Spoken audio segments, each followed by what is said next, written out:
#1 coaching centre Harish academy అందిస్తోంది. అన్ని online కోర్సులపై 50% discount offers. 5,000 రూపాయల APPSC Group 2 ఫుల్ కోర్స్ ఇప్పుడు 2,500 రూపాయలు మాత్రమే. 6,000 రూపాయల TSPSC Group 2 ఫుల్ కోర్స్ ఇప్పుడు 3,000 రూపాయలు మాత్రమే. 4,200 రూపాయల Andhra Pradesh SI and constable full course ఇప్పుడు 2,200 రూపాయలు మాత్రమే. 4,999 రూపాయల Telangana SI and constable full course ఇప్పుడు 2,500 రూపాయలు మాత్రమే. ఇండివిడ్యువల్ కోర్సులపై కూడా 50% డిస్కౌంట్ కలదు. ఈ ఆఫర్ జూలై 5 నుండి జూలై 10 వరకు మాత్రమే. బంపర్ ఆఫర్ మిస్ చేసుకోకండి. లెజెండరీ ఫ్యాకల్టీచే ఖచ్చితంగా జాబ్ సాధించే విధంగా రూపొందించబడిన ఆన్లైన్ క్లాసెస్. వెంటనే గూగుల్ ప్లే స్టోర్ నుండి Harish the best academy app ని డౌన్లోడ్ చేసుకోండి. విజయం సాధించండి. Harish the best academy. Phone 8341116915.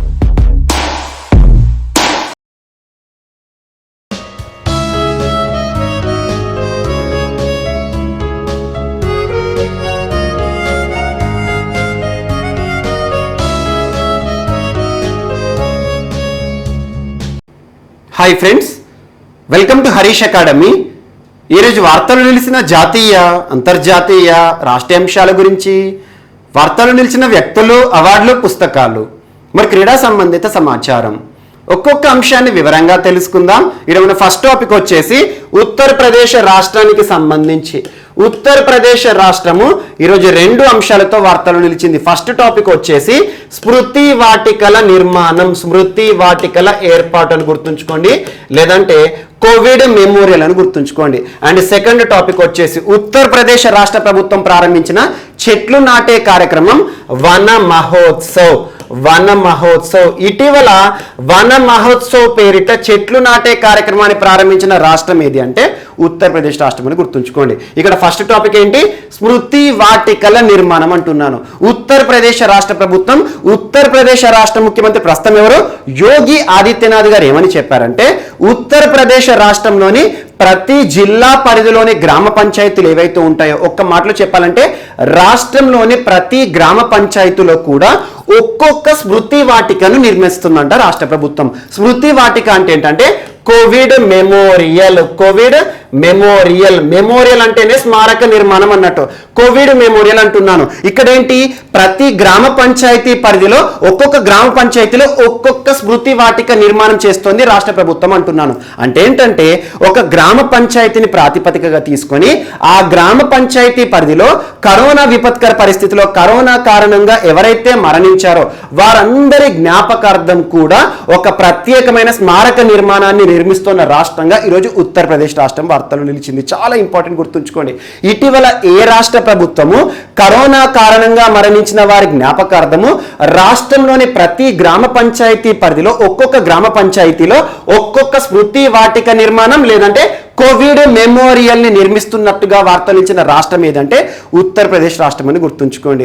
And ఇలాంటి అంశాన్ని ఇప్పటికే మనం చర్చించుకోవడం జరిగింది. ఎగ్జాంపుల్, దేశంలోనే మొట్టమొదటి రాష్ట్రంగా ఒడిషా రాష్ట్రం ఇటీవల వార్తలు నిలిచింది. దేనికి సంబంధించి? దేశంలోనే మొట్టమొదటి కోవిడ్ వారియర్ మెమోరియల్ ఏర్పాటు ఒడిషా రాష్ట్రంలోని భువనేశ్వర్ సిటీలో రాష్ట్ర ప్రభుత్వం ప్రతిష్టాత్మకంగా నిర్మిస్తోంది. కోవిడ్ వారియర్స్ ఎవరైతే ఉంటారో వారందరి జ్ఞాపకార్థం. ఇలాంటి అంశాలపైన ప్రత్యక్ష చూపండి. ఈ రోజు స్మృతి వాటిక అనే పదాన్ని గుర్తుంచుకోండి. రాష్ట్ర ప్రభుత్వము రాష్ట్రంలోని ప్రతి గ్రామ పంచాయతీ పరిధిలో ఒక్కొక్క గ్రామ పంచాయతీలో ఒక్కొక్క స్మృతి వాటిక లేదంటే కోవిడ్ మెమోరియల్ నిర్మాణం చేస్తుందట. ఇదొకటి ఇంపార్టెంట్. అండ్ సెకండ్ టాపిక్ వచ్చేసి వన మహోత్సవం అంటున్నారు. వనం, వనం అంటేనే చెట్లు, అడవులు అన్నట్టు. సో ఇటీవల ఏ రాష్ట్ర ప్రభుత్వము వన మహోత్సవ్ పేరిట చెట్లు నాటే కార్యక్రమాన్ని ప్రారంభించింది అంటే ఉత్తరప్రదేశ్ రాష్ట్రము. చాలా ఇంపార్టెంట్. ఇక్కడ ప్రతి రాష్ట్రం వార్తలు నిలుస్తుంది. ఇటీవల చూడండి, చాలాసార్లు మీకు చెప్తున్నాను, రానున్న మరొక నెల రోజుల పాటు ప్రతి రాష్ట్ర ప్రభుత్వం కూడా చెట్లు నాటే కార్యక్రమంతో వార్తలు నిలుస్తుంది. ప్రతి రాష్ట్రానికి సంబంధించి ఆ ప్రోగ్రాం పేర్లు ఏమీ ఇంపార్టెంట్ కాదు. ఇటీవల చూడండి, మధ్యప్రదేశ్ రాష్ట్రం అంకుర్ పేరుతో చెట్లు నాటే కార్యక్రమంతో వార్తలు నిలిచింది. అండ్ జల జీవన్ హరియాలి పేరుతో ఇటీవల బీహార్ రాష్ట్రం వార్తలు నిలిచింది. అండ్ ఇటీవల ప్రాణవాయు దేవత పెన్షన్ అని చెప్పేసి ఉంది. చెట్లకు కూడా పెన్షన్ ఇస్తున్న రాష్ట్రంగా హర్యానా రాష్ట్రం గురించి మనం చర్చించుకున్నాం. అండ్ ఇటీవల హెరిటేజ్ ట్రీ 50 సంవత్సరాల పైబడిన చెట్లన్నింటినీ కూడా హెరిటేజ్ ట్రీస్ గా గుర్తిస్తూ మహారాష్ట్ర వార్తలు నిలిచింది. ఇవన్నీ కూడా మీరు గుర్తుంచుకునే ప్రయత్నం చేయండి. కానీ రాజ్యాంగంలోని ఆర్టికల్ 48A మాత్రం గుర్తుంచుకోండి. సో పర్యావరణ సంరక్షణ కోసము ముఖ్యంగా అటవీ విస్తీర్ణాన్ని పెంచడంలో భాగంగా చెట్లు నాటే కార్యక్రమం అనే అంశము రాజ్యాంగంలోని ఆర్టికల్ 48Aలో ఏదైతే అంశం ఉంటుందో దాని ఆధారంగా రాష్ట్ర ప్రభుత్వాలు చెట్లు నాటే కార్యక్రమాన్ని ప్రారంభించడం జరుగుతుంది. దేశ ప్రభుత్వం, కేంద్ర ప్రభుత్వమైనా రాష్ట్ర ప్రభుత్వాలైనా కూడా చెట్లు నాటే కార్యక్రమంతో వార్తలు నిలిచింది అంటే ఈ ఆర్టికల్ ప్రత్యేకంగా గుర్తుకు రావాలి. ఆర్టికల్ 48A చాలా ఇంపార్టెంట్, గుర్తుంచుకోండి. ఈ ఆర్టికల్ ని అనుసరించి చెట్లు నాటే కార్యక్రమాలను ప్రభుత్వాలు ప్రారంభిస్తాయి. ఆదేశిక సూత్రాల్లోని ఈ నిబంధనపై ప్రత్యేక శ్రద్ధ చూపండి. అండ్ ఇటీవల ఉత్తరప్రదేశ్ రాష్ట్రం కూడా తరచూ వార్తలు నిలుస్తోంది. దేశంలోనే అతిపెద్ద మ్యాంగో మ్యూజియం ఏర్పాటని చెప్పాను. దేశంలోనే అతిపెద్ద కుక్కల పార్క్ ఏర్పాటే వార్తలు నిలిచింది. అండ్ ఇటీవల చాలా ఫెస్టివల్స్ కూడా వార్తలు నిలిచాయి. బనానా ఫెస్టివల్ కావచ్చు, స్ట్రాబెర్రీ ఫెస్టివల్ కావచ్చు, కాలానమక్ రైస్ ఫెస్టివలే కావచ్చు, జాగేరీ ఫెస్టివలే కావచ్చు, అలా తరచూ ఉత్తరప్రదేశ్ రాష్ట్రం ఏదో ఒక అంశంతో వార్తలు నిలుస్తుంది. అండ్ అత్యధికంగా పేరు మార్పు సంబంధిత అంశాలతో వార్తలు నిలిచింది. అయోధ్యకి సంబంధించిన విమానాశ్రయమే కావచ్చు, మరి ఇటీవల రైల్వే స్టేషన్ల పేరు మార్పే కావచ్చు. అండ్ స్త్రీలకి సంబంధించి ఇటీవల కొన్ని వివాదాలతో వార్తలు నిలిచింది. స్త్రీల సంరక్షణ చర్యల్లో భాగంగా కూడా వార్తలు నిలిచింది. ఎగ్జాంపుల్, ఇటీవల సేఫ్ సిటీ ప్రాజెక్ట్ అనే అంశం కానివ్వండి, సేఫ్టీ గ్లాసెస్ అనే అంశం స్త్రీలకు సంబంధించి, ఇవన్నీ అంశాలు కూడా మనం ఉత్తరప్రదేశ్ రాష్ట్రం గురించి ఇటీవల వార్తలు ఇచ్చేసాము. చాలా ఇంపార్టెంట్, గుర్తుంచుకోండి. అండ్ నెక్స్ట్ టాపిక్, ఈరోజు ఒడిషా రాష్ట్రం వార్తలు నిలిచింది. యాక్చువల్గా ఒడిషా రాష్ట్రానికి ఫైనాన్షియల్ అసిస్టెన్స్, ఆర్థిక సాయం చేస్తూ నాబార్డ్ సంస్థ వార్తలు నిలిచింది. చాలా important. National bank for agriculture and rural development, national bank for agriculture and rural development. ఎప్పుడైనా గుర్తుంచుకోండి, ఏదైనా సెంటెన్స్ కనబడుతుంది అంటే ఈచ్ అండ్ ఎవ్రీ వర్డ్ అర్థాన్ని వెతకండి, అక్కడే ఉద్దేశం అర్థమైపోతుంది. నేషనల్ బ్యాంక్ అంటున్నాను, జాతీయ బ్యాంక్. ఫర్ అంటున్నాను ఎందుకోసము? అగ్రికల్చర్, వ్యవసాయము కోసము మరియు గ్రామీణాభివృద్ధి కోసం. భారతదేశంలో వ్యవసాయాభివృద్ధి మరియు గ్రామీణాభివృద్ధి కోసం పనిచేస్తున్న బ్యాంక్ ఏది? జాతీయ బ్యాంక్ ఏదంటే నాబార్డ్ బ్యాంక్. ఈ రోజు నాబార్డ్ బ్యాంకు ఒడిషా రాష్ట్రానికి 388 కోట్ల రూపాయల financial assistance rural infrastructure development fund కింద ప్రకటించడం జరిగింది. RIDF. ఇక్కడ కూడా గుర్తుంచుకోండి, రూరల్ ఇన్ఫ్రాస్ట్రక్చర్ డెవలప్మెంట్ ఫండ్ అంటున్నాను. రూరల్ అంటే గ్రామీణ ప్రాంతాలు. సో గ్రామీణాభివృద్ధి బ్యాంక్ అన్నాను కదా, గ్రామీణ. ఇన్ఫ్రాస్ట్రక్చర్ అంటే మౌలిక సౌకర్యాలు. డెవలప్మెంట్, అభివృద్ధి కోసం ప్రత్యేక నిధి కింద ఒడిషా రాష్ట్రానికి ఇటీవల నాబార్డ్ బ్యాంక్ ఎంత ఫైనాన్షియల్ అసిస్టెన్స్ ఇచ్చింది అంటే 388 కోట్ల రూపాయలు.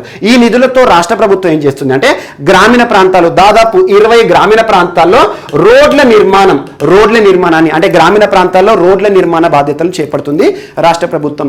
At the same time functional household tap connections ఇచ్చి, functional household tap connections అంటే ఏంటి? గ్రామీణ ప్రాంతాల్లో నివసించే వారికి నల్లా సౌకర్యాన్ని కల్పించి గ్రామీణ ప్రాంతాల్లో ప్రత్యేకంగా తాగునీటి అవసరాలను తీర్చబోతోంది రాష్ట్ర ప్రభుత్వం ఈ ప్రత్యేకమైన నిధితో. గుర్తుంచుకోండి, ఆల్రెడీ మనం జూన్ మాసంలో నాబార్డ్ బ్యాంకు ఒడిషా బ్యాంకుకి రుణాలు ఇస్తోంది 254 కోట్లు అని చెప్పాను. ఈరోజు దానికి తోడు మరొక 388 కోట్లు వార్త నిలిచింది. అండ్ ఇక్కడ ఈ ఫిగర్స్ గుర్తుంచుకోవాల్సిన అవసరం లేదు, కాకపోతే పోటీ పరీక్షల్లో నాబార్డ్కి సంబంధించి ఎకానమీ సబ్జెక్ట్ నుండి తరచూ ప్రశ్న అడుగుతున్నారు. ఎగ్జాంపుల్, నాబార్డ్. ఈ నాబార్డ్ యొక్క యాక్రోనిమ్ మనందరికీ తెలుసు, national bank for agriculture and rural development. NABARD bank ఏ సంవత్సరంలో ఏర్పాటైందంటే 1982. దీని యొక్క ప్రధాన కార్యాలయం ఎక్కడ అంటే ముంబై ప్రధాన కార్యాలయంగా పనిచేస్తుంది. నాబార్డ్ ప్రస్తుత చైర్మన్ ఎవరంటే మన తెలుగు వ్యక్తి చింతల గోవిందరాజులు గారు. పేరు గుర్తుంచుకోండి, ఇటీవల పురస్కారాలతో కూడా వార్తలు నిలిచాడు. అండ్ నాబార్డ్ బ్యాంక్ కి సంబంధించి 1982 సంవత్సరంలో ఏర్పడిందన్నాను కదా. నాబార్డ్ బ్యాంక్ ఏ కమిటీ సిఫార్సుల మేరకు ఏర్పాటైంది అంటే శివరామన్ కమిటీ సిఫార్సు అని గుర్తుంచుకోండి. శివరామన్ కమిటీ సిఫార్సుల మేరకు భారతదేశంలో ఏర్పాటైన ఒక జాతీయ బ్యాంక్ ఏదంటే అంటే నాబార్డ్ బ్యాంకు, చాలా ఇంపార్టెంట్. అండ్ నాబార్డ్ అనగానే దీన్ని ఇంకొక పేరుతో పిలుస్తాం, రీఫైనాన్సింగ్ బ్యాంక్ అంటాం. రీఫైనాన్సింగ్, దేశంలో రీఫైనాన్సింగ్ బ్యాంకుగా ఏ బ్యాంకును పేర్కొనవచ్చు అంటే నాబార్డ్ బ్యాంక్. ఇక్కడ చూడండి పదాన్ని అర్థం చేసుకోండి, ఫైనాన్స్ చేసే బ్యాంకు, రీఫైనాన్స్ అంటున్నాను. నాబార్డ్ దగ్గర సొంతగా నిధులు ఉండవు. నాబార్డ్ ఏం చేస్తుంది, ఆర్బీఐ భారతదేశంలోనే అత్యున్నత బ్యాంకు, బ్యాంకులకే bank, apex bank, supreme bank, federal bank అయినా ఆర్బీఐ నుండి నిధులను సమకూరుస్తుంది. సో ఆర్బీఐ నుండి రుణాలు పొంది ఆ రుణాలను రీఫైనాన్స్ చేసే బ్యాంకుగా నాబార్డ్ బ్యాంకును గుర్తుంచుకోండి, చాలా ఇంపార్టెంట్. నాబార్డుకి సంబంధించి ఏదో ఒక ప్రశ్న ఎకానమీ పార్ట్ నుండి పోటీ పరీక్షలు అడిగే అవకాశాలు ఉంటాయి. అండ్ నెక్స్ట్, ఈరోజు వాల్మీకి టైగర్ రిజర్వ్ వార్తలు నిలిచింది. వాల్మీకి టైగర్ రిజర్వ్ అంటున్నాను, వాల్మీకి టైగర్ రిజర్వ్ వార్తలు నిలిచింది. ఇటీవల వార్తలు నిలిచిన వాల్మీకి పులుల సంరక్షణ కేంద్రం, వాల్మీకి టైగర్ రిజర్వ్ ఏ రాష్ట్రంలో ఉంది అంటే బీహార్ రాష్ట్రం అని గుర్తుంచుకోండి, చాలా ఇంపార్టెంట్.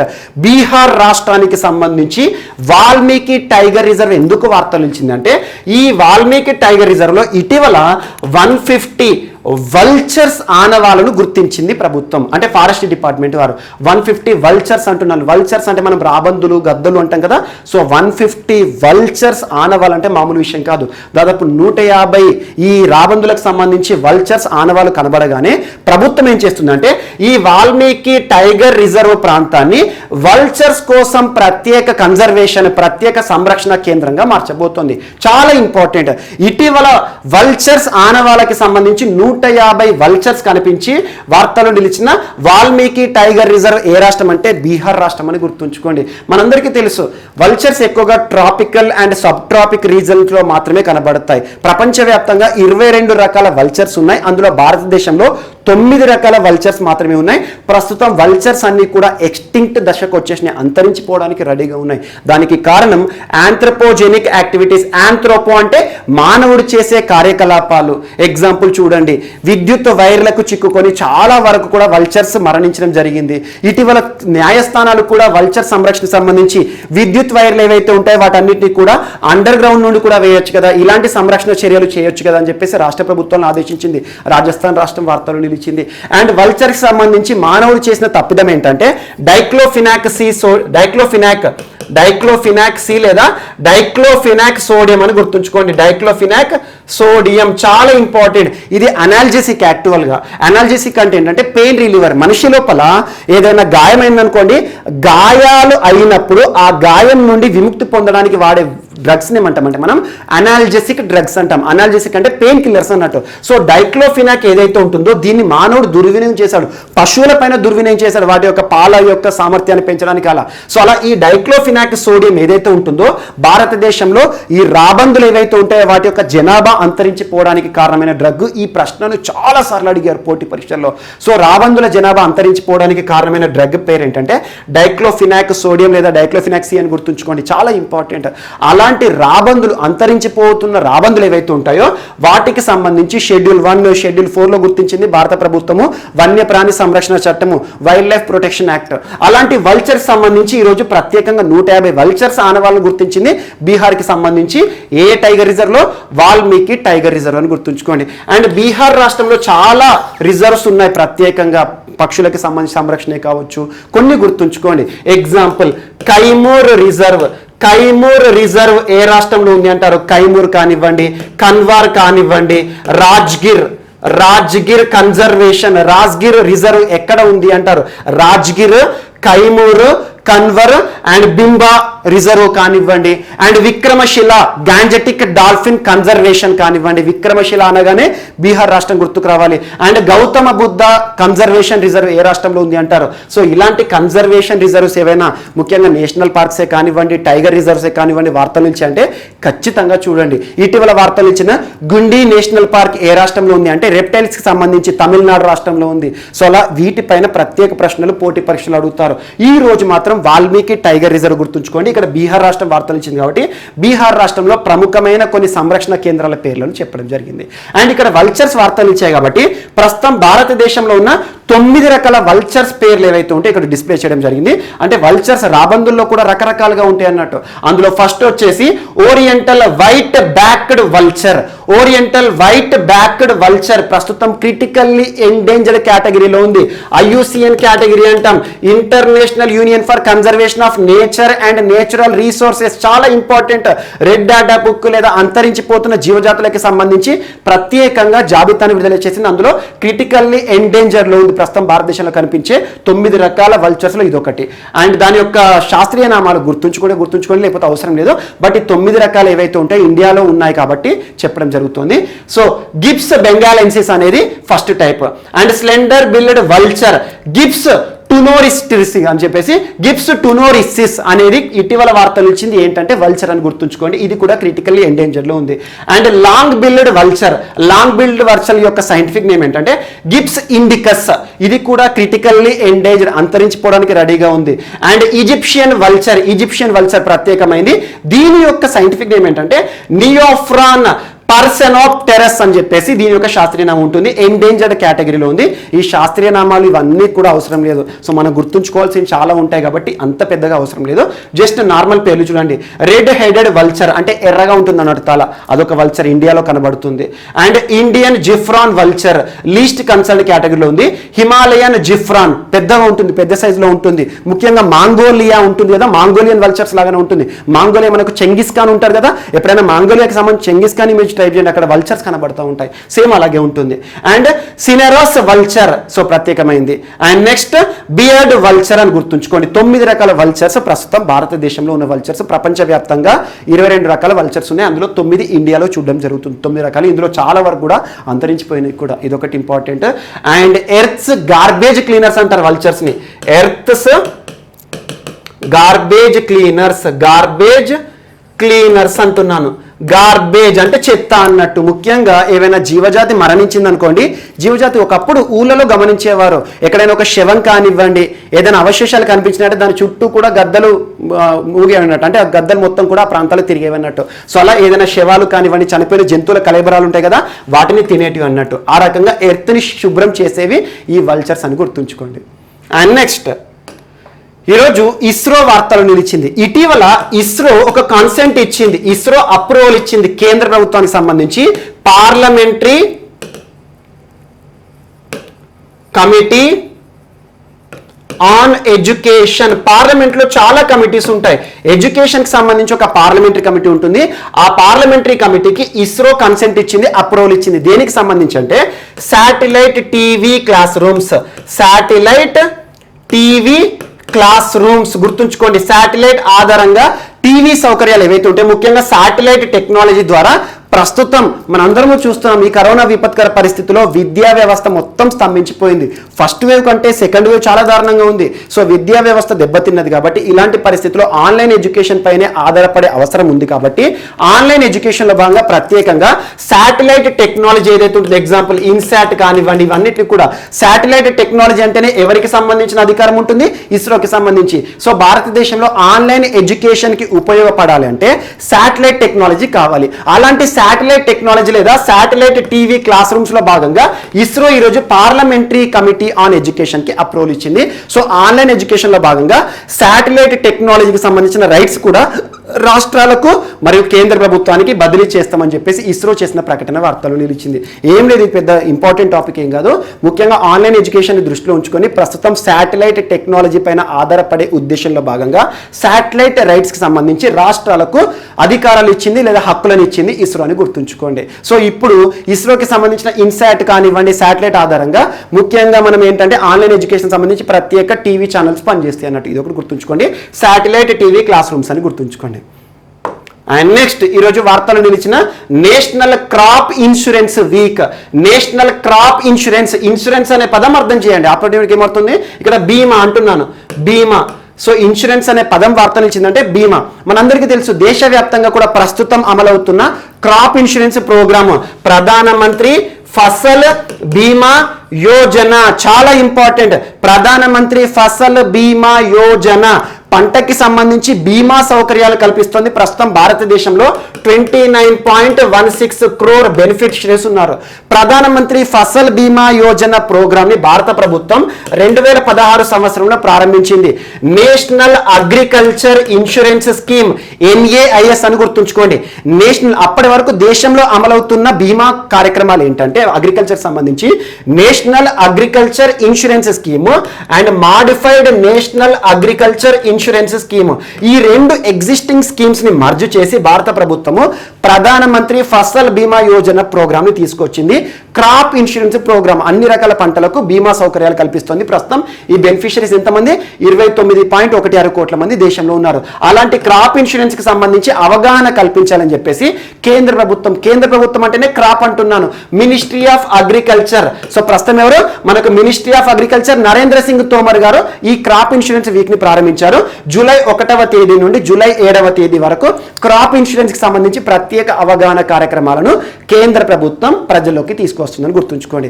ఇక్కడ ఇంకొక ప్రోగ్రామ్ ఉంటుంది, ప్రధానమంత్రి కిసాన్ సమ్మాన్ నిధి అని చెప్పేసి.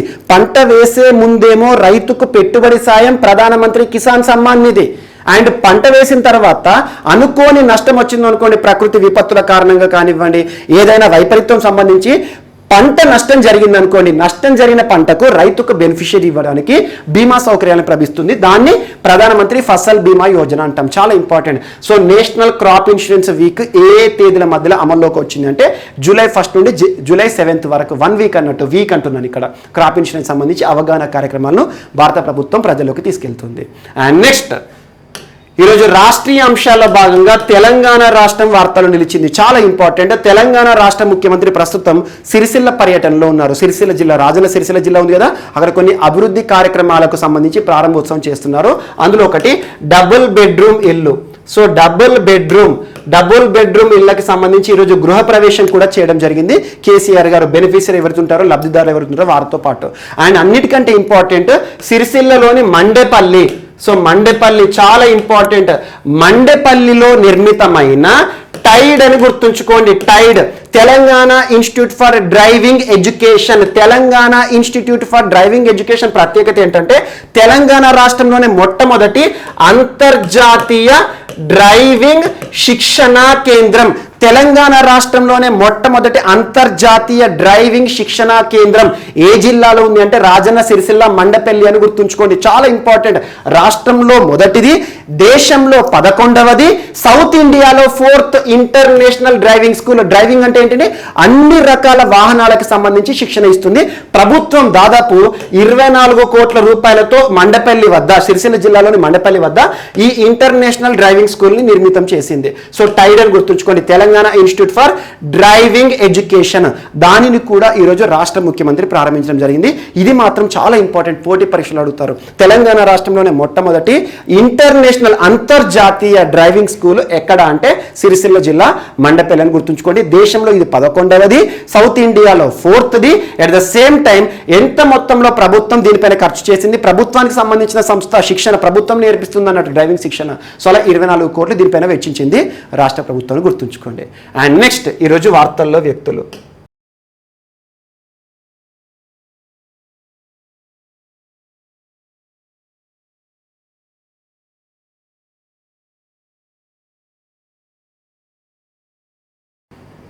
సో ఈరోజు మన నెక్స్ట్ టాపిక్ వచ్చేసి వార్తల్లో వ్యక్తులు.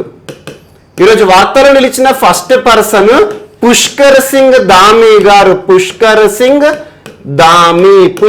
సింగ్ ధామీ గారు ఉత్తరాఖండ్ రాష్ట్ర నూతన ముఖ్యమంత్రిగా ఈరోజు వార్తలు నిలిచారు. చాలా ఇంపార్టెంట్ పర్సన్. ఇక మీదట ఉత్తరాఖండ్ రాష్ట్రం వార్తలు నిలిచింది అంటే ముఖ్యమంత్రి పేరు ప్రస్తావన మనం చేస్తూనే ఉంటాం. పుష్కర్ సింగ్ ధామీ అని గుర్తుంచుకోండి.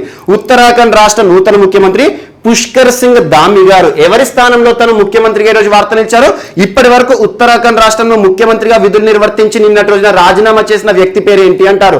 తీరత్ సింగ్ రావత్ గారు. నిన్నటి రోజున తన గురించి మనం చర్చించుకోవడం జరిగింది. తీరత్ సింగ్ రావత్ ఉత్తరాఖండ్ రాష్ట్ర ముఖ్యమంత్రి పదవికి రాజీనామా చేసిన వ్యక్తి తీరత్ సింగ్ రావత్ గారు. తను రాజీనామా చేయడానికి కారణం ఏంటి, ఏ రాజ్యాంగ ప్రకరణ అంటారు? చాలా ఇంపార్టెంట్. ఆర్టికల్ 164 క్లాజ్ 4 వార్తలు నిలిచింది. ఆర్టికల్ 164 క్లాజ్ 4 ని దృష్టిలో ఉంచుకొని రాష్ట్రంలో రాజ్యాంగ సంక్షోభ పరిస్థితులు ఏర్పడే అవకాశాలు ఉన్నాయని చెప్పేసి తీరత్ సింగ్ రావత్ గారు తన ముఖ్యమంత్రి పదవికి రాజీనామా చేయడం జరిగింది. యాక్చువల్ గా తీరత్ సింగ్ రావత్ గారు ఉత్తరాఖండ్ రాష్ట్ర చట్టసభలో తనకు సభ్యత్వం లేదు. ప్రస్తుతం పార్లమెంట్ ఎంపీ, లోక్సభ ఎంపీ అయిన తీరత్ సింగ్ రావత్ గారు ముఖ్యమంత్రి తన పదవిని కొనసాగించాలంటే ఖచ్చితంగా రాష్ట్ర చట్టసభలో తనకి సభ్యత్వం ఉండాల్సిందే. సో సభ్యత్వం లేదు కాబట్టి ప్రస్తుతం ఉన్న పరిస్థితిలో కోవిడ్-19 విపత్కర పరిస్థితిలో కేంద్ర ఎన్నికల సంఘము ఉప ఎన్నికలను నిర్వహించే అవకాశాలు లేనందున తను రాజీనామా చేయడం జరిగింది. ఆర్టికల్ 164 క్లాజ్ 4 గురించి నిన్నటి క్లాస్ లో మీకు డీటెయిల్ గా ఎక్స్ప్లెయిన్ చేశాను, ఒక్కసారి చూడండి. సో ఈ రోజు తీరత్ సింగ్ రావత్ గారి స్థానంలో రాష్ట్ర నూతన ముఖ్యమంత్రిగా వార్తలు ఇచ్చిన వారెవరు? పుష్కర్ సింగ్ ధామీ గారు. ప్రస్తుతం ఉత్తరాఖండ్ రాష్ట్రంలోని కాటిమా నియోజకవర్గ ఎమ్మెల్యేగా పనిచేస్తున్నాడు. కాటిమా నియోజకవర్గం ఏ జిల్లాలో ఉంది అంటే ఉత్తరాఖండ్ రాష్ట్రంలోని ఉద్దమ్ సింగ్ జిల్లాలో ఉంది. ఉద్దమ్ సింగ్ డిస్టిక్ లోని కాటిమా నియోజకవర్గ ఎమ్మెల్యేగా పనిచేస్తున్న పుష్కర్ సింగ్ ధామీ గారు ఈ రోజు ప్రత్యేకంగా వార్తలు ఇచ్చారు. ఆ ప్రత్యేకత ఏంటంటే ఉత్తరాఖండ్ రాష్ట్ర చరిత్రలోనే అతి పిన్న వయస్సులో ముఖ్యమంత్రిగా పదవీ ప్రమాణ స్వీకారం తీసుకోబోతున్నారు.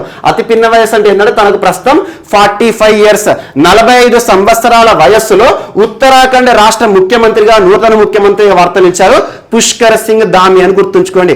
ఇక్కడ ఎప్పుడైనా గుర్తుంచుకోండి, వార్తలు నిలిచిన పర్సన్స్ తో పాటు అక్కడ రాజ్యాంగానికి సంబంధించిన ఏవైనా ప్రకరణలు వార్తలు నిలిస్తే వాటిని కూడా లింకప్ చేసుకోండి. ఇక్కడ మీకు ఆర్టికల్ 164 క్లాస్ 4 అన్నాను. దేనికి సంబంధించి కారణం? తీరత్ సింగ్ రావత్ గారు రాజీనామా చేయడానికి కారణమైన రాజ్యాంగ ప్రకరణ. అండ్ ఇంకొక విషయాన్ని గుర్తుంచుకోండి, అతి త్వరలో with in span of 2 to 3 months లో మరొకసారి ఆర్టికల్ 164 క్లాస్ 4 వార్తల్లో నిలవబోతోంది. ఎందుకు అంటే వెస్ట్ బెంగాల్ రాష్ట్ర ముఖ్యమంత్రి ప్రస్తుతం ఎవరు? మమతా బెనర్జీ, దీది అంటాం. మమతా బెనర్జీ గారికి సంబంధించి కూడా ఆర్టికల్ 164 క్లాజ్ 4 వార్తలు నిలిచే అవకాశాలు ఉన్నాయి. ఇది తర్వాత మనం ఒకవేళ వార్త నిలిస్తే చూద్దాం. అండ్ ఈ రోజు పుష్కర్ సింగ్ రావత్ గారు వార్త నిలిచారు కదా, తనకు సంబంధించి ఆర్టికల్ 164 క్లాజ్ 1, ఆర్టికల్ 164 క్లాజ్ 3 గుర్తుంచుకోండి. ఎందుకంటే ఈ రోజు ఈ 2 ఆర్టికల్స్ కూడా వార్త నిలిచాయి. ఎందుకు అంటే ఆర్టికల్ 164 క్లాజ్ 1 రాజ్యాంగం ప్రకారం ఏం చెప్తుంది ఈ నిబంధన అంటే రాష్ట్రంలో ముఖ్యమంత్రి నియామకం అనేది ఎవరికి కల్పించబడిన అధికారం రాజ్యాంగం ప్రకారం అంటే రాష్ట్ర గవర్నర్. గుర్తుంచుకోండి, ఉత్తరాఖండ్ రాష్ట్రానికి ప్రస్తుతం గవర్నర్ ఎవరు? బేబీ రాణి మౌర్య. బేబీ రాణి మౌర్య గారు. ఆర్టికల్ 164 క్లాజ్ 1 ఏం చెప్తుంది?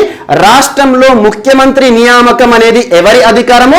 రాష్ట్ర గవర్నర్ అధికారము. అండ్ ఆర్టికల్ 164 ఆఫ్ క్లాజ్ 3 అంటే ఆర్టికల్ 164 ఆఫ్ 3 ఏం చెప్తుంది అంటే రాష్ట్ర ముఖ్యమంత్రి అభ్యర్థి ఎవరైతే ఉంటారో తను ఎవరి సమక్షంలో పదవీ ప్రమాణ స్వీకారం తీసుకుంటారు అంటారు.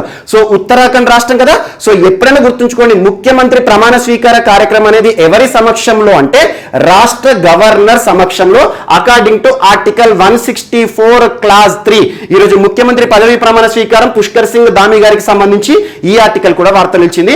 అండ్ షెడ్యూల్ 3 ని కూడా లింక్ చేసుకోండి. ఇవన్నీ కూడా రాజ్యాంగానికి సంబంధించి ఇక్కడ పర్సన్స్ ఇన్ న్యూస్ ప్రకారమే కాకుండా ముఖ్యంగా మనకు కాంటెంట్ ఏదైతే ఉంటుందో పాలిటీ రిలేటెడ్ కానివ్వండి, ఎకానమీ రిలేటెడ్ కానివ్వండి, ఏదైనా స్టాక్ టాపిక్ ఉన్నా కూడా ఇక్కడ లింక్ చేసుకోండి. ఇక్కడ మీరు ఆర్టికల్ 164 క్లాజ్ 1 ముఖ్యమంత్రి నియామకం గవర్నర్ అని గుర్తుంచుకోండి. ఆర్టికల్ 164 క్లాజ్ 3 ముఖ్యమంత్రి ప్రమాణ స్వీకార కార్యక్రమం.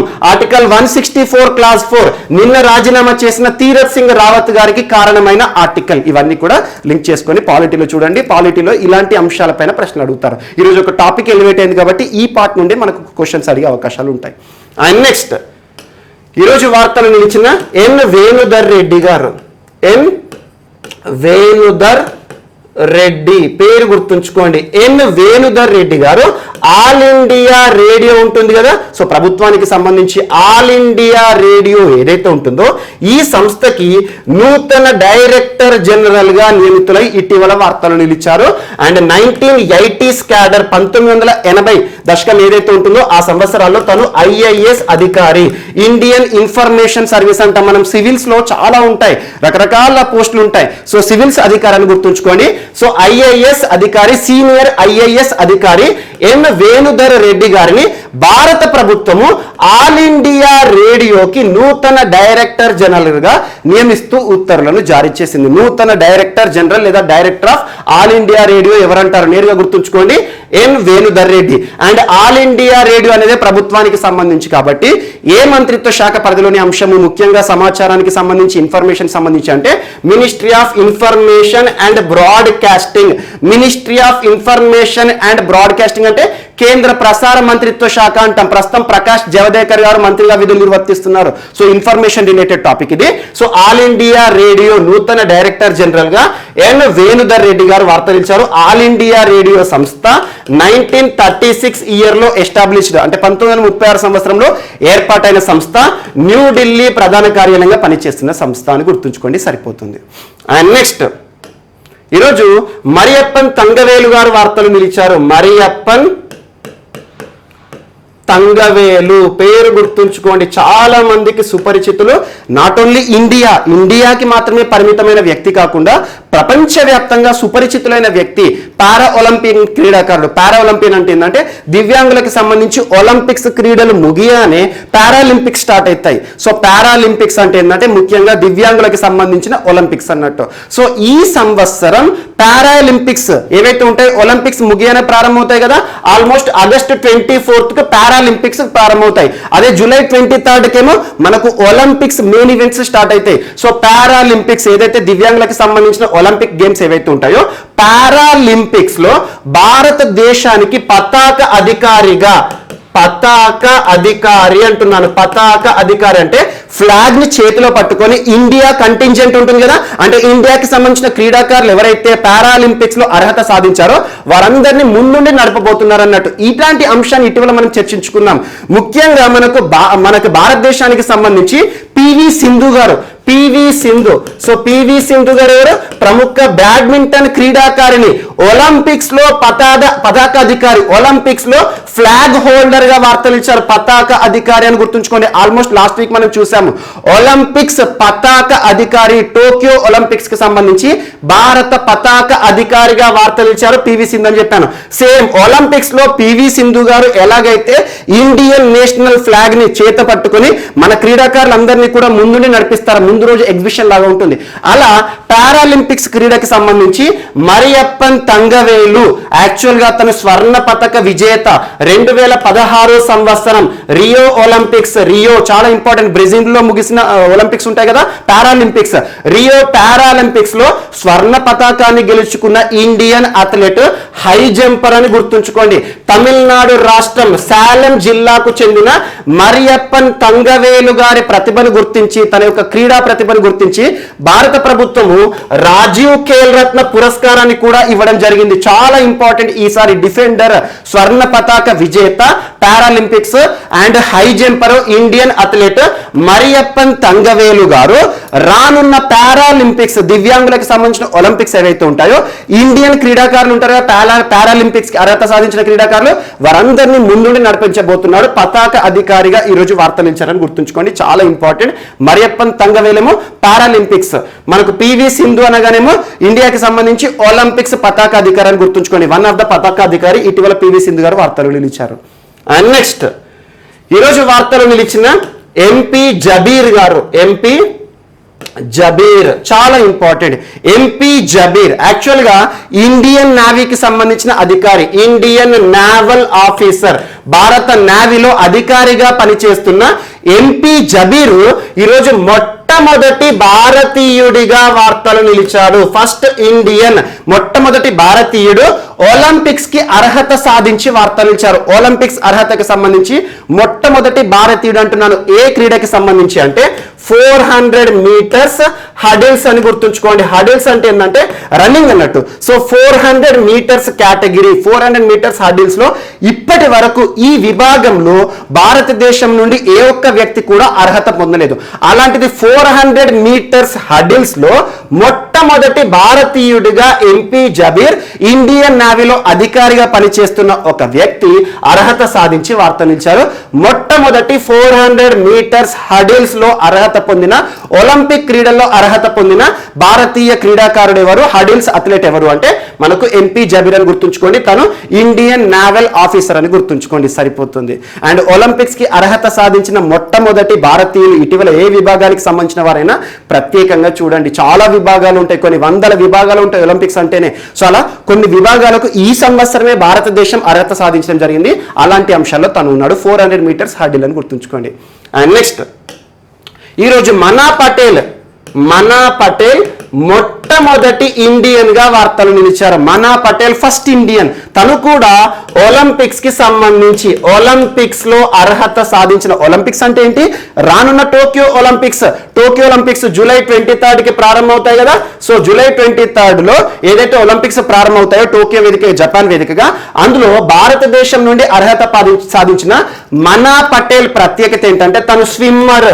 సో స్విమ్మింగ్ కి సంబంధించి 100 మీటర్స్ బ్యాక్ ఫ్రంట్ ఏదైతే ఉంటుందో 100 మీటర్స్ కేటగిరీలో, స్విమ్మింగ్ కేటగిరీలో అర్హత సాధించిన మొట్టమొదటి ఇండియన్ గా మనా పటేల్ గారు వార్తలు నిలిచారు. చాలా ఇంపార్టెంట్ పర్సన్, ఫస్ట్ పర్సన్ అని వార్తలు నిలిచారంటే ఖచ్చితంగా వారికి సంబంధించి పేరు గుర్తుంచుకోండి, ఏ విభాగంలో అర్హత సాధించారు, ఏ ఒలింపిక్స్ గుర్తుంచుకోండి. వీరందరూ ఈ సంవత్సరానికి సంబంధించిన ఒలింపిక్స్ కే వార్తలు నిలిచారు. అండ్ ఇటీవల మనం కేరళ రాష్ట్రానికి సంబంధించి సజ్జన్ ప్రకాశన్ గారు చూసాము. సజ్జన్ ప్రకాష్ గారు కూడా స్విమ్మింగ్ కి సంబంధించి, సో ఈ రోజు 100 మీటర్స్ స్విమ్మింగ్ విభాగం బ్యాక్ ఫ్రంట్ లో ఈ రోజు మనా పటేల్ గారు అర్హత సాధించిన మొట్టమొదటి భారతీయురాలుగా వార్తలించారని గుర్తుంచుకోండి. అండ్ నెక్స్ట్, ఈరోజు సుమిత్ మాలిక్ గారు వార్తలు నిలిచారు. సుమిత్ మాలిక్ పేరు గుర్తుంచుకోండి, సరిపోతుంది. సుమిత్ మాలిక్ యాక్చువల్ గా తను ఈరోజు అనర్హత సంబంధిత అంశంతో వార్తలు నిలిచాడు.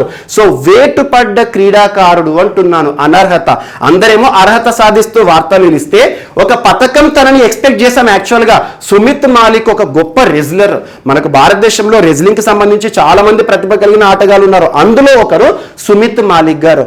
ఇటీవల రానున్న టోక్యో ఒలింపిక్స్ లో తను ఒక పతాకాన్ని సాధిస్తారని మనం భావిస్తున్న దశలో ఈరోజు డోప్ టెస్ట్ లో ఏదైతే ఉంటుందో డోప్ టెస్ట్ లో దోషిగా బయటపడడం జరిగింది.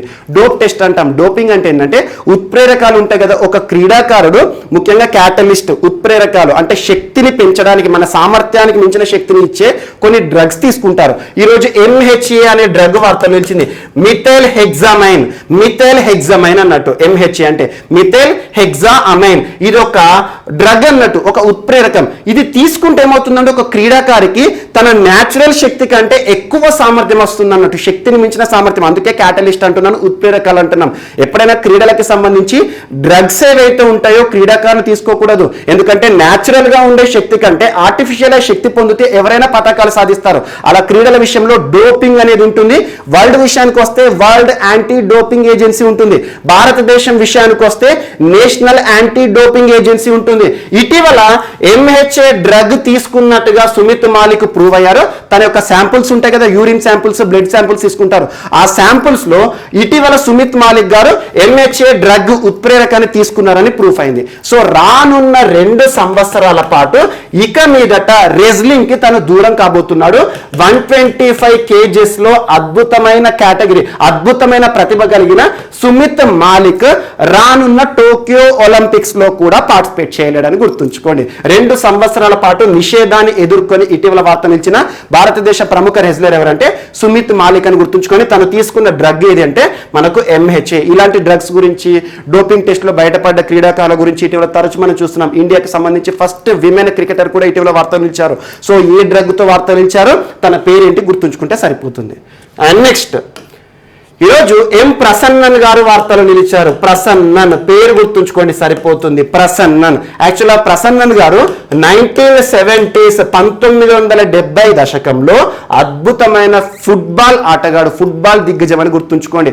చాలా మంది ప్రముఖ ఫుట్బాల్ క్రీడాకారులు ఎవరైతే ఉంటారో దొరైస్వామి నటరాజన్ గారు కానివ్వండి, ప్రముఖ దిగ్గజాలు 1970s లో దేశవ్యాప్తంగానే కాదు ప్రపంచవ్యాప్తంగా ప్రతిభ చూపించిన ఆటగాళ్ళు ఎవరైతే ఉంటారో వారి జాబితాల్లో గుర్తుంచుకోవాల్సిన ఆటగాడు ప్రసన్నన్ గారు. అండ్ సంతోష్ ట్రోఫీలో గోవా, మహారాష్ట్ర, కేరళ ఈ రాష్ట్రాల తరపున ప్రాతినిధ్యం వహించాడు. ప్రతిభ చాటిన ఒక ఫుట్బాల్ దిగ్గజ ఆటగాడు ఇటీవల అనారోగ్య సమస్యల బారిన పడి మరణిస్తూ వార్తలించారు. ప్రసన్నన్ ఇటీవల మరణించారు. ఏ రంగానికి సంబంధించిన వ్యక్తి అంటే క్రీడా రంగానికి సంబంధించిన వ్యక్తి. ఏ క్రీడకి సంబంధించి అంటే ఫుట్బాల్ క్రీడ అని గుర్తుంచుకోండి సరిపోతుంది.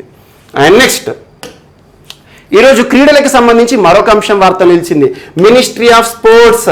సో మినిస్ట్రీ ఆఫ్ స్పోర్ట్స్ అంటున్నాను, కేంద్ర క్రీడా మంత్రిత్వ శాఖ. ప్రస్తుతం కిరణ్ రిజిజు గారు మంత్రిగా విధులు నిర్వహిస్తున్నారు. క్రీడలు యువజన వ్యవహారాలు అంటే యాక్చువల్గా ఫుల్ నేమ్ వచ్చేసి. సో మినిస్ట్రీ ఆఫ్ స్పోర్ట్స్ క్రీడా మంత్రిత్వ శాఖ ఏం చేసిందంటే వాకో ఇండియా సంస్థ ఏదైతే ఉంటుందో వాకో ఇండియా సంస్థకి జాతీయ సమాఖ్య హోదాను ఇస్తూ ఉత్తర్వులను జారీ చేసింది. జాతీయ సమాఖ్య అంటే ఏంటంటే వాకో అంటే ఏంటంటే world association of kick boxing అని గుర్తుంచుకోండి. World association of kick boxing. Kick boxing అంటే కాలుతో కూడా చేసే విన్యాసాలు, ముఖ్యంగా కరాటే అంటాం కదా, కరాటే కుంగ్ఫు అంటాము. సో ఏవైతే ఉంటాయో కిక్ అంటే కాలిని కూడా ఉపయోగించి ఆడే క్రీడ అన్నట్టు. సో కిక్ బాక్సింగ్ కి సంబంధించి వాకో ఇండియా సంస్థ. యాక్చువల్గా వాకో అనేది ప్రపంచ సంస్థ. World association of kick boxing ఏదైతే ఉంటుందో వాకో సంస్థ ఇటలీ వేదికగా పనిచేస్తుంది. మోన్జా హెడ్ క్వార్టర్ గా పనిచేస్తుంది. ఇటలీ వేదికగా పనిచేస్తున్న వాకోకి బ్రాంచ్ అనుకోండి. ఇండియాకి సంబంధించి కిక్ బాక్సింగ్ విషయంలో మొత్తం కూడా నిర్వహణ నియంత్రణ చేసే సంస్థ వాకో ఇండియా అని గుర్తుంచుకోండి. ఇప్పటి వరకు దీనికి జాతీయ సమాఖ్య హోదా లేదు, అంటే కేంద్ర ప్రభుత్వం దీన్ని అధికారికంగా గుర్తించలేదు. అలాంటిది భారతదేశంలో కిక్ బాక్సింగ్ క్రీడకి సంబంధించి అద్భుతమైన చర్యలు చేపట్టాలి, ఎందుకంటే కిక్ బాక్సింగ్ క్రీడకు కూడా ప్రోత్సాహం ఇవ్వాలని చెప్పేసి ఆ క్రీడకి సంబంధించి నిర్వహణ నియంత్రణ చేయాలంటే ఒక జాతీయ సమాఖ్య, గుర్తింపు పొందిన జాతీయ సమాఖ్య ఉండాలని చెప్పేసి వాకో ఇండియా సంస్థని మినిస్ట్రీ ఆఫ్ స్పోర్ట్స్ వారు ఈ రోజు అధికారికంగా గుర్తిస్తూ ఉత్తర్వులు జారీ చేశారని గుర్తుంచుకోండి సరిపోతుంది. వాకో ఇండియా. సో కిక్ బాక్సింగ్ కి సంబంధించిన సంస్థ, ఇండియాకి సంబంధించిన సంస్థ. అండ్ నెక్స్ట్ ఈరోజు వార్తలు నిలిచిన పుస్తకం చాలా ఇంపార్టెంట్ పుస్తకం. మనందరికీ తెలుసు చరిత్ర పుటల్లో మనకు నాథూరామ్ గాడ్సే పేరు ఎప్పటికీ గుర్తుంటుంది. నాథూరామ్ గాడ్సే అనగానే మహాత్మా గాంధీ గారు గుర్తుకొస్తారు. జాతిపిత మహాత్మా గాంధీ గారిని మర్డర్ చేసిన వ్యక్తి, చంపేసిన వ్యక్తి, షూట్ చేసిన వ్యక్తి నాథూరామ్ గాడ్సే అనొచ్చు. భారతదేశంలో ఒక్కొక్కరి ఆలోచన ధోరణి ఒక్కొక్క రకంగా ఉంటుంది, వ్యక్తికి ఆలోచన ఉంటుంది. సో నాథూరామ్ గాడ్సే గారికి సంబంధించి అభిమానులు ఉన్నారు, నాథూరామ్ గాడ్సేని విమర్శించేవారు కూడా ఉన్నారు. సో అలాంటి నాథూరామ్ గాడ్సే గారికి సంబంధించి జీవితంలో జరిగిన కొన్ని కీలక ఘట్టాలను ఇతివృత్తంగా చేసుకొని ఒక పుస్తకం విడుదలకు సిద్ధంగా ఉంది. ఆ పుస్తకం పేరేంటంటే నాథూరామ్ గాడ్సే. పేరే నాథూరామ్ గాడ్సే, తన పేరు ఆధారంగానే వచ్చింది. Nathuram Godse the true story of Gandhi's assassin, అంటే గాంధీని చంపిన వ్యక్తి యొక్క నిజమైన కథ అన్నట్టు ఈ పుస్తకం పేరు. So Nathuram Godse the true story, నిజం అన్నట్టు, the true story of Gandhi's assassin అనే ఒక పుస్తకం వార్త నిలిచింది. ఆ పుస్తక రచయిత ఎవరు అంటే దావల్ కులకర్ణి అని గుర్తుంచుకోండి. దావల్ కులకర్ణి గారి రాసిన పుస్తకం 2022 సంవత్సరంలో విడుదల కాబోతుందంట. కాకపోతే దీనికి సంబంధించి ఒక సమాచారం వచ్చింది కాబట్టి నాథూరామ్ గాడ్సే ఇంపార్టెంట్ పర్సన్. యాక్చువల్గా ఒక నెగిటివ్ పర్సన్ తీసుకున్నా పాజిటివ్ పర్సన్ అయినా కూడా ఇంపార్టెన్స్ అనేది ఉంటుంది. నెగిటివ్ విషయంలో ఇంపార్టెంట్ పర్సన్ అనుకోండి. సో నాథూరామ్ గాడ్సే గారికి సంబంధించి జీవితంలో జరిగిన యథార్థ ఘటనల ఆధారంగా రూపకల్పన చేయబడిన పుస్తకం, ఇతివృత్తంగా తీసుకోబడిన పుస్తకం ఏంటంటే నాథూరామ్ గాడ్సే పుస్తకం. The true story of Gandhi's assassin అనే పుస్తకం యొక్క రచయిత ఎవరు? దావల్ కులకర్ణి అని గుర్తుంచుకోండి సరిపోతుంది. సో ఇవి ఈరోజు వార్తలో నిలిచిన అంశాలు. మిస్లేనియస్ అంశాలు మనం మిగిలిపోతే మాత్రం మనం రేపటి క్లాస్లో యాడ్ చేసుకుని నేర్చుకుందాం. రేపు కలుద్దాం. Thank you.